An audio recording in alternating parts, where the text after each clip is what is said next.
the bad guy. Now, Razor Ramon is currently my favorite character to play with because you actually have to use your brain, which is nice. I'm currently running him with purple, red, red. Now, the red is obviously amplified by running Sting.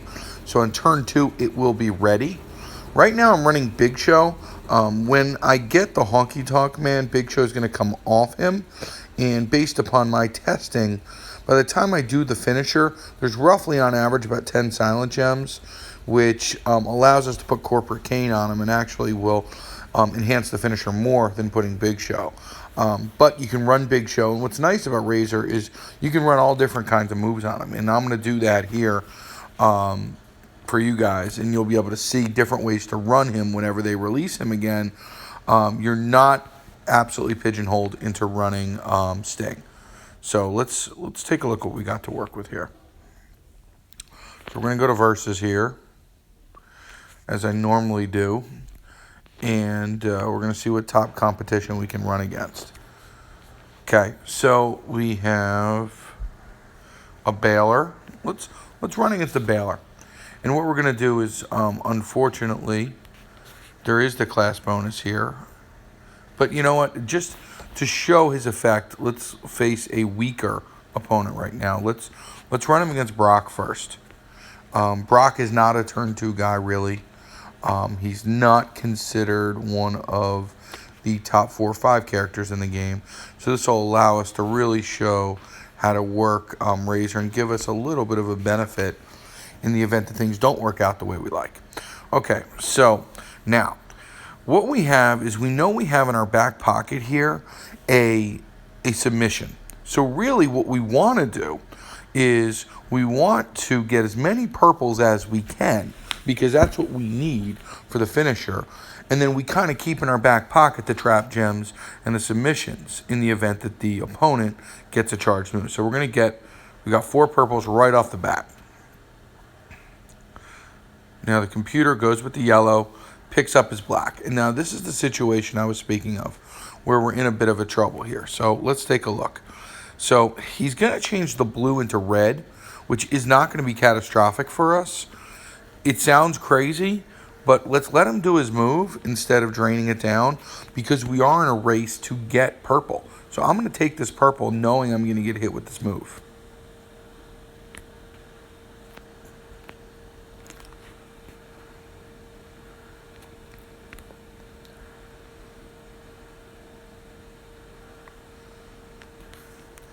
So now, this is a perfect situation, and basically it's game, set, match.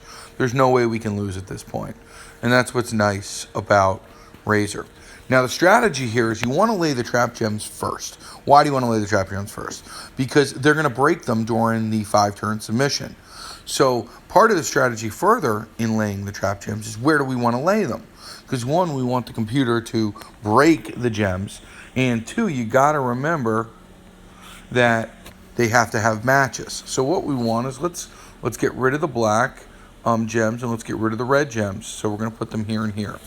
Now, the next question is, how do we induce them into breaking these gems?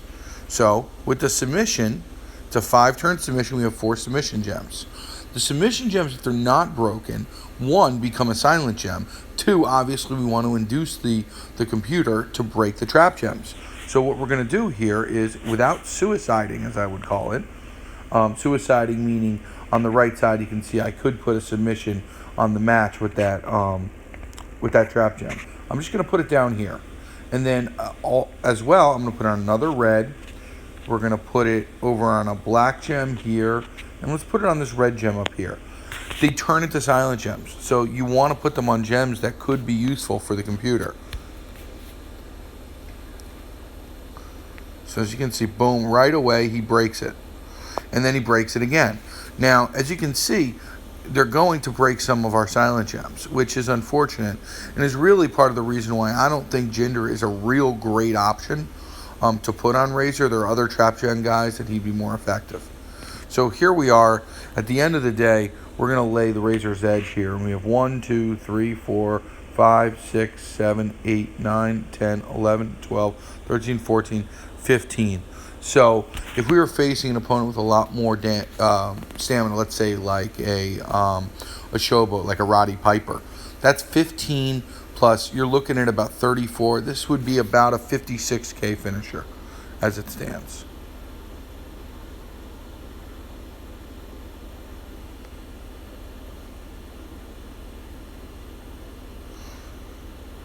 Now, 15 silent gems is more the exception to the rule.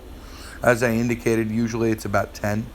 So this was what I would call a match where it was a little bit off the beaten track in terms of normalcy. Now that's how we run Razor. You chase the purples as long as you can, and then at the end of the day, you use your submission effectively to knock down the MPs. Fortunately, we were able to have a matchup like that. Now let's take a look. Let's face him against a Stardust. Stardust is a great example to run him using the alignment we have right now. Why is he a great example? Because he is he's a quick turn two guy, and we do have the class bonus. So this is a situation where, ideally you'd want to run a trickster against Stardust. Now, really, the question is going to be, how quickly can we avoid the blue? So we're looking at it right now. There are no purples to run here. Oh, yes, there are. So he's got multiple blues. Normally, I would say let's block him. But either way, if we block here one way or the other, we're not helping the matter. The one thing that we can do, and this is really going to be the question on the computer end, is what are they going to do? Are they going to go for the 4 across with the blue, or are they going to take their green the way they should? Let's see what they do.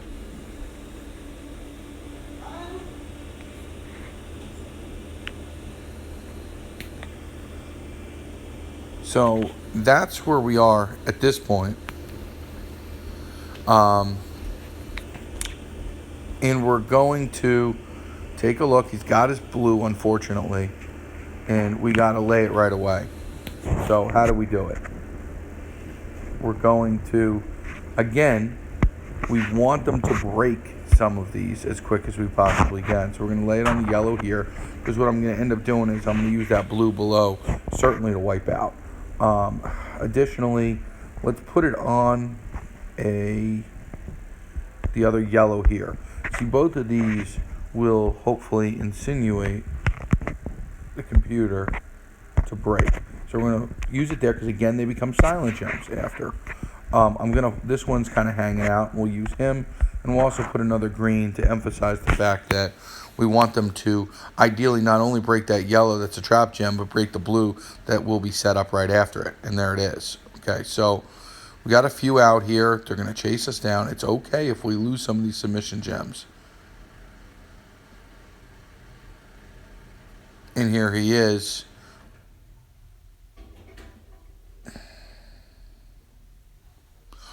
So even with pins, you got to kind of look at this and say, all right, I'm obviously going to kick out of this, but how do I set myself up going forward? I mean, really, all we got here is we got wiping out 2 silent gems, which I'm not in love with. I'm going to use the loot first, and hopefully that'll open something up, and really it didn't. I mean, this is just a tough situation. I'm not going to wipe out 2. I'll move him over. Let's see what we got going on here. And at this point, we have the green, which we'll use, and then it's not a great board for us. I mean, that was some nice luck there, though. So really here, this is an interesting predicament we have.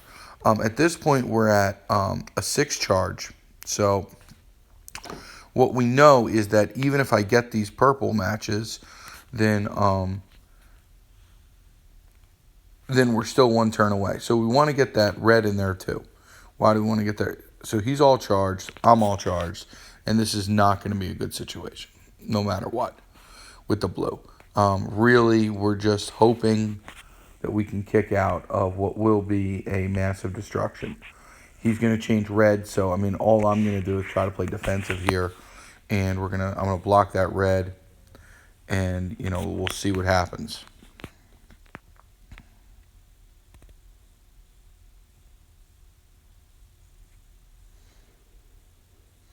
And wow, I mean, that was just that was completely unexpected.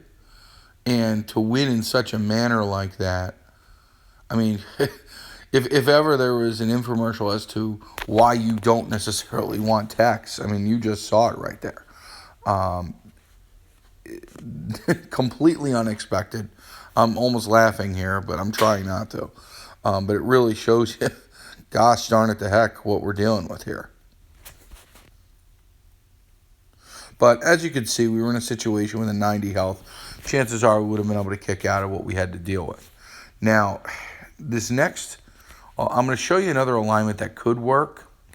Whether or not it's super effective against the known metas, I don't really know. I've only used it occasionally because I usually don't use these trainers. But this, let's use him against, I mean, Seth has two ways to beat you. Even with the class bonus, I think we're going to go with facing this Bray. So what we'll do is we'll leave everything the way it is. We're going to change the moves here on Razor. What we're going to do is we're going to go with purple, red, purple. And now you say, why are we going to go with purple, red, purple? Well, I mean, some people don't necessarily have Sting. So this is a way to win. Now, unfortunately, and guys, I mean, as I mentioned before, I'm going for Honky Tonk Man. And I'm going to want to save my purple. So, unfortunately, I'm not going to take up this move because I don't use it, but I'll show you what it does. It turns it into 8 silent gems, which really, really help you in terms of being able to lay the foundation. But what I will do is I will put in woods here so you can see how to run purple, red, purple. Purple, red, purple is fairly effective for the purpose that, I mean, really, we're looking at, let's see, there's woods. We're looking at just another way to win. It's not as effective as the submissions, because the submissions, as you saw, even with not great boards, give you an opportunity to really work things over.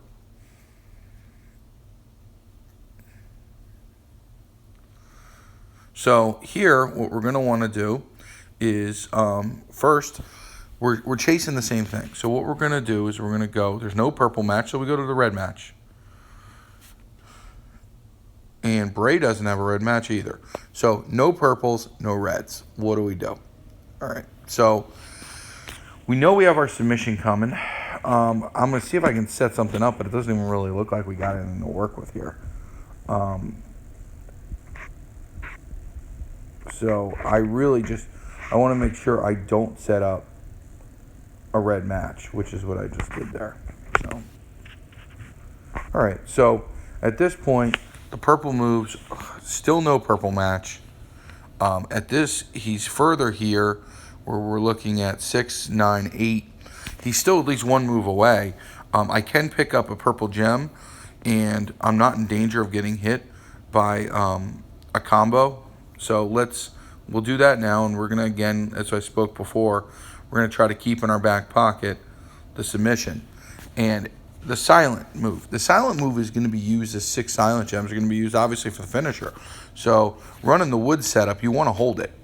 Similarly, what we're going to do here is we're on a situation where we're really not in danger of getting ourselves in trouble. But what I do want is we want to at least get some of these silent gems to survive. So as opposed to before where we're spraying the board with silent gems, with this match, we just want to take our time a little bit here and actually get to a situation where these things don't get broken. Because how they break things along the way isn't overly important. I'm still targeting a couple red because I do want, if the board gets shuffled around, I do want the computer to get rid of the red matches to buy us that time to get that one more red match that we're going to be chasing, or purple match that we're going to be chasing. So we survive, and he's pretty low. So really, at this point, barring a 5 across on top, I mean, it's over. So really, I'm just going to go here, hammer him here. Let's preserve. Hopefully he doesn't break. He did. He still broke the silent gem. I mean, I could get incredibly greedy here and take this, and I think based on look where the pin